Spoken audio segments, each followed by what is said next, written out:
If you're new to landscape photography, or maybe you're just getting back into it after a long time off, I'm going to show you what's in my bag, but you don't necessarily have to get what I get. I have a lot of professional gear that might be a bit more expensive than most people want to use, but I'll show you what I use and you can kind of take it from there. Before I start, I just want to let you know that this is all gear that I paid for with my own money. There isn't any sponsorship or anything. So if I'm passionate about gear that I like to use, it's because it's always worked for me in the past.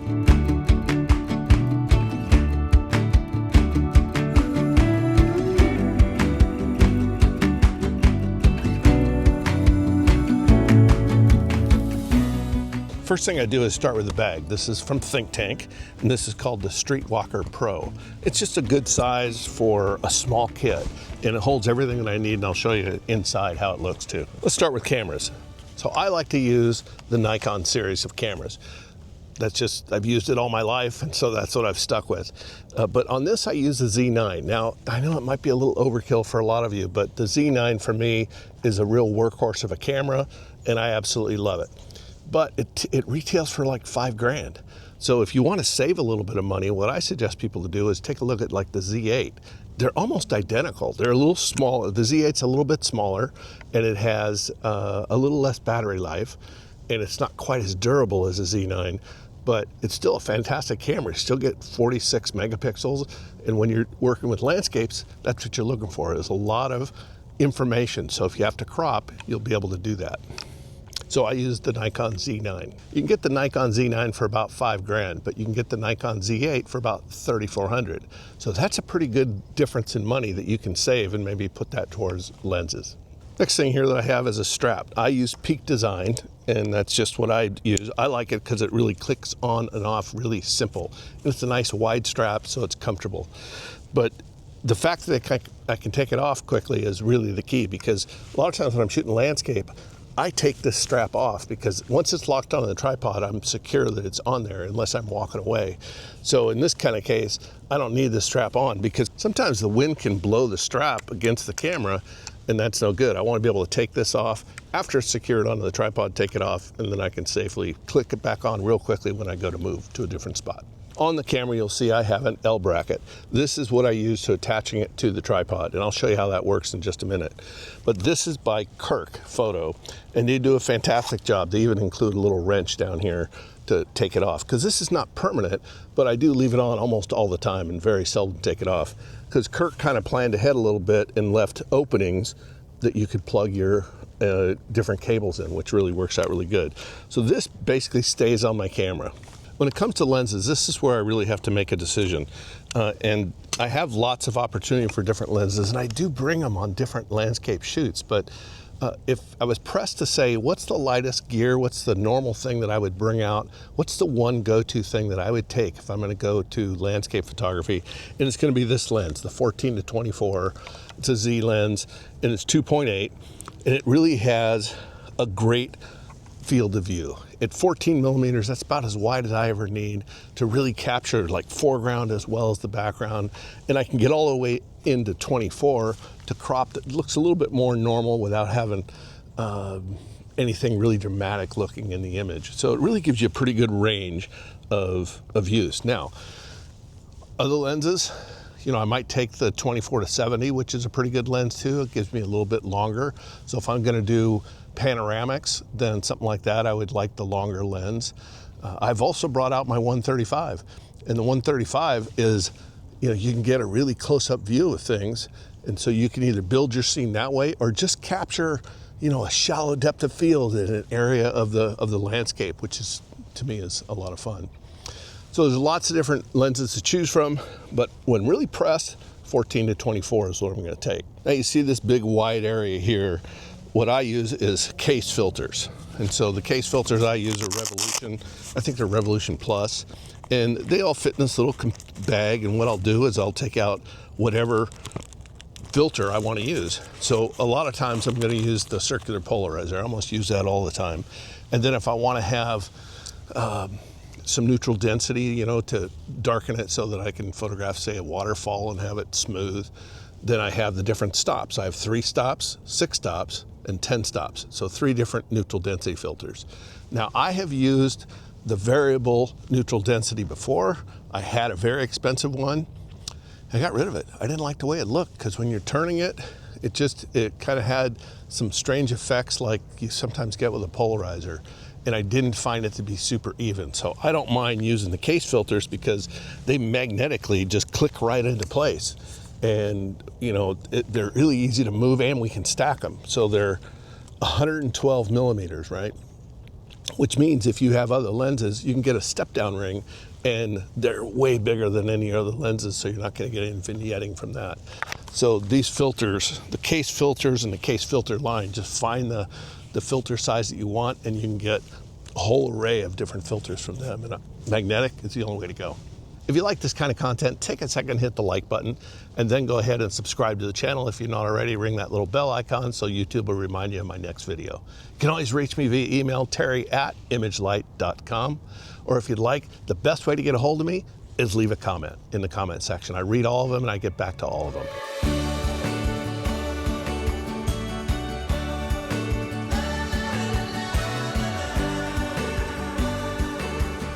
The tripod I use is from Really Right Stuff. They make a carbon fiber. This is a Versa 3, which means it has 3 different segments to the legs. So the less segments you have, less versatility you have, but also you have a little more stability, the lesser the legs. I have another tripod that has 4 or 5 sections to it, and it's a little slightly bit wobblier when it gets higher. But this is what I like. It works really great. It's made out of carbon fiber, so it's lightweight. I do like that. Now, up here you might notice that I have what's called a leveling head. So this allows me to look at this bubble and get this exactly level before I start. So once I put the legs up, you know, you can never get them exactly level, although there is a little bubble level right here that you can adjust to get your legs level.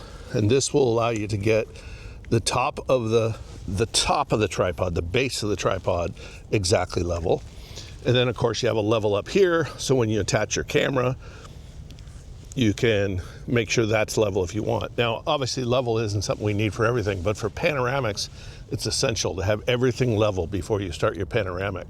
So for me, while I wouldn't use this lens as a panoramic lens, I just find if you just click this onto the L bracket and tighten it up, now we've got this secured exactly where we want it. Now, I don't necessarily need level all the time because I'm going to be moving this head around with this ball. I just loosen it with this knob here, and then I can get it to a point where I'm framing exactly what I'm looking for. So this is the type of thing that I really like in a tripod, something that's stable and some moving parts, but not too much. We have a pan, and then we have the ball itself to loosen it. And having these 3 different levels gives you an opportunity to level it if you want. And to me, that's just fantastic in a tripod. And it's not super heavy. It's heavy, but it's super sturdy. So it's worth it to me to drag it around. I've taken this tripod just about everywhere because it gives me that ability. You also have the ability to make it go completely flat. Let me show you. They have these little arms here you can pop out, little locks rather, and then now that can go completely flat. If you need to put that up onto a side of a hill or some steps or something like that, this allows you to do it. And obviously, if you're working really low, you can set it down so it sits really, really low. So depending on what you want, you have a lot of versatility with this tripod, even though it's got longer leg segments. I use a clamp system where you just tighten this up.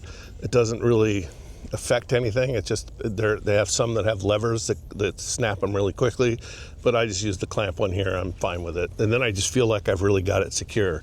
Same thing with the ball. You can loosen the ball to get it to the point where you want, and then you have a pan head down here where you're able to work this. This is called the, I think it's called the Ball Head 55 on Really Right Stuff, but I'll put that stuff down in the description. It also has a friction button here. You can tighten it up for a little tighter fit or loosen it up for a looser fit, depending on how you want the ball to react when you're untightening it. You know, you want to keep it somewhat stiff so it doesn't just flop over.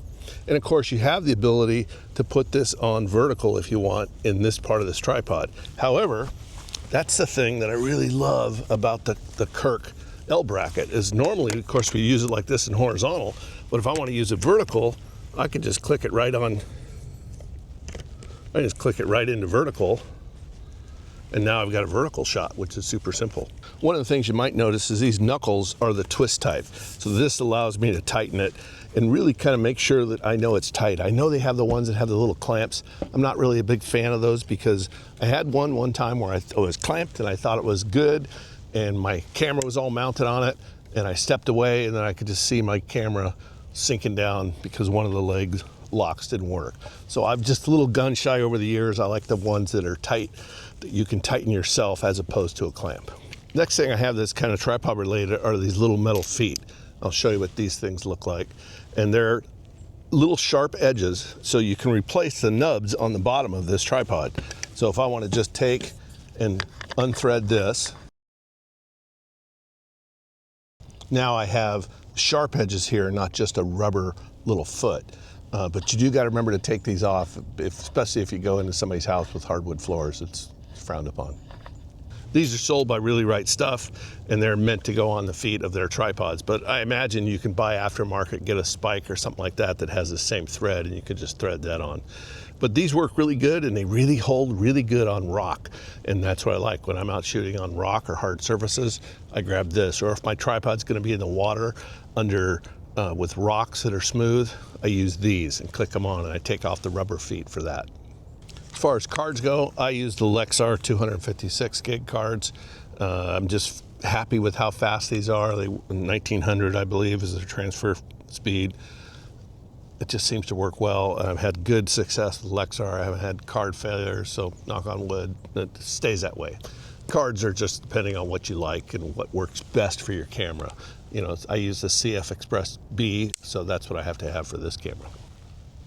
Last couple things I bring is I have a little air blower. This is about a $20 air blower. I got it off Amazon.